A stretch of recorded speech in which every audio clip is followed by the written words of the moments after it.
My mom had a stroke when she was only 63, and that was over 20 years ago.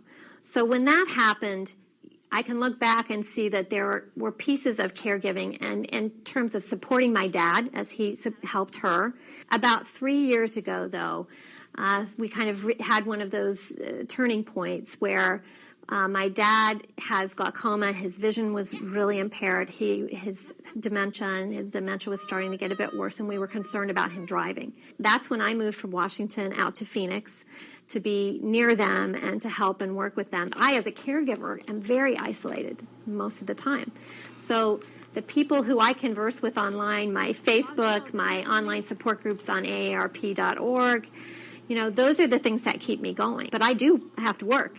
So getting my work done, taking care of my parents in terms of hands-on care, getting them to doctor's appointments, juggling all of their doctors, trying to get them into new healthcare situations, as well as managing all their finances. I'm pretty tired most of the time.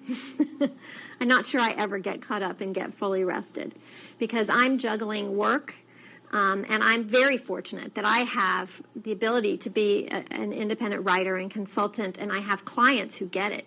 I have clients who work in this field, and so they all are very supportive and allow me to be flexible. Technology is absolutely imperative for me. Often the awareness of the technology is exceeded by the willingness.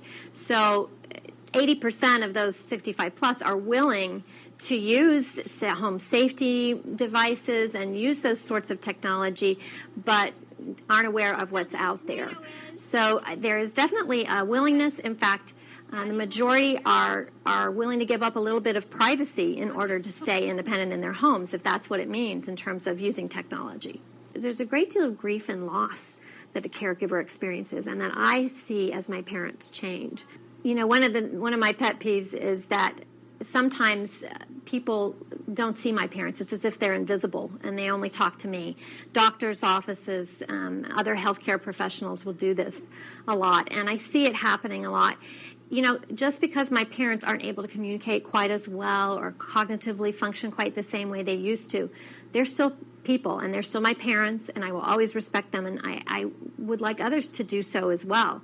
So I think we have to look at that in terms of our intergenerational relationships in this country.